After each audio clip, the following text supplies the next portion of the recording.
തഞ്ചാവൂരിലേക്ക് ഒരു യാത്ര പോയാലോ? വരൂ നമുക്ക് പോകാല്ലേ. വടേരയിൽ നിന്നും 4:45 ചെന്നൈയിൽ മേൽ കയറി ഏകദേശം നൈറ്റ് 11 മണിക്ക് ഞങ്ങൾ ഈറോഡ് ജംഗ്ഷനിൽ എത്തിയിട്ടുണ്ടായിരുന്നു. അവിടുന്ന് ഞങ്ങൾ 1 മണിക്കായിരുന്നു തഞ്ചാവൂരിലേക്ക് പുറപ്പെട്ടത്. ഏകദേശം രാവിലെ 5:30-6 മണിയുടെ ഉള്ളിൽ ഞങ്ങളുടെ ട്രെയിൻ തഞ്ചാവൂർ ജംഗ്ഷനിൽ എത്തിയിട്ടുണ്ടായിരുന്നു.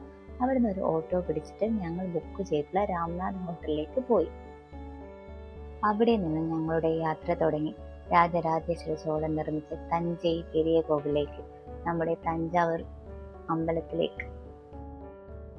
കടുത്ത ശിവഭക്തനായിരുന്ന രാജരാജേശ്വര ചോളൻ തൻ്റെ ഭക്തിയുടെ പ്രതീകവും തൻ്റെ സാമ്രാജ്യത്തിൻ്റെ ശക്തിയുടെ പ്രതീകവും ആയിട്ടാണ് ഈ തഞ്ചാവൂർ പെരിയ കോവിൽ നിർമ്മിച്ചത് എന്ന് കേട്ടിട്ടുണ്ട്. ഇത്രയും കാലം ഫോണിൽ കൂടി മാത്രം കണ്ടിട്ടുള്ള ഈ അമ്പലത്തിനെ നേരിൽ കണ്ടപ്പോൾ ഉണ്ടായ സന്തോഷം വളരെ വലുതായിരുന്നു. ഓരോ കവാടവും കഴിഞ്ഞിട്ടായിരുന്നു ഞങ്ങൾ അമ്പലത്തിലേക്ക് കയറിയത്. ഞങ്ങളുടെ ചെരുപ്പൊക്കെ ഞങ്ങൾ ഇവിടെ വെച്ചിട്ടായിരുന്നു അമ്പലത്തിന്റെ ഉള്ളിലേക്ക് പോയത്. തഞ്ചാവൂർ അമ്പലത്തിന്റെ ആർക്കിടെക്ചർ വളരെ ഭംഗിയുള്ളതാണെന്ന് കേട്ടിട്ടുണ്ടായിരുന്നു. പക്ഷെ നേരിട്ട് കണ്ടപ്പോൾ ഉള്ള സന്തോഷം അത് പറഞ്ഞറിയിക്കുന്നതിലും വലുതായിരുന്നു. എനിക്ക് ഇഷ്ടപ്പെട്ട സ്ഥലങ്ങളാണത് ഞാൻ ഈ വീഡിയോയിൽ പകർത്തിയത്.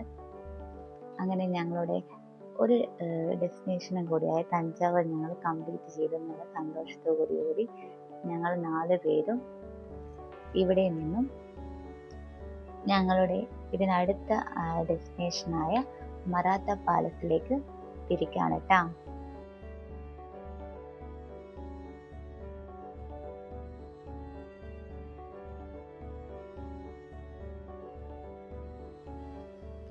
അങ്ങനെ ഞങ്ങൾ അടുത്ത ഡെസ്റ്റിനേഷനായ മറാത്ത പാലസിലേക്ക് ഞങ്ങൾ എത്തി.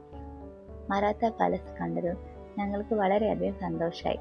കാരണം തഞ്ചാവൂർ പെരിയ കോവിൽ കാണാൻ വേണ്ടിയിട്ടായിരുന്നു ഞങ്ങൾ വന്നത്.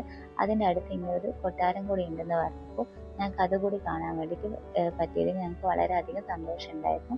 അങ്ങനെ മറാത്ത പാലസിൽ കയറി അവിടുത്തെ ആർക്കിടെക്ചറൊക്കെ കണ്ട് ഞങ്ങൾ അങ്ങനെ നാട്ടിലേക്ക് പോകാൻ വേണ്ടിയിട്ടുള്ള പരിപാടിയായിരുന്നു. അവിടെ നിന്ന് കുറച്ച് ഫോട്ടോസ് എടുത്തിട്ട്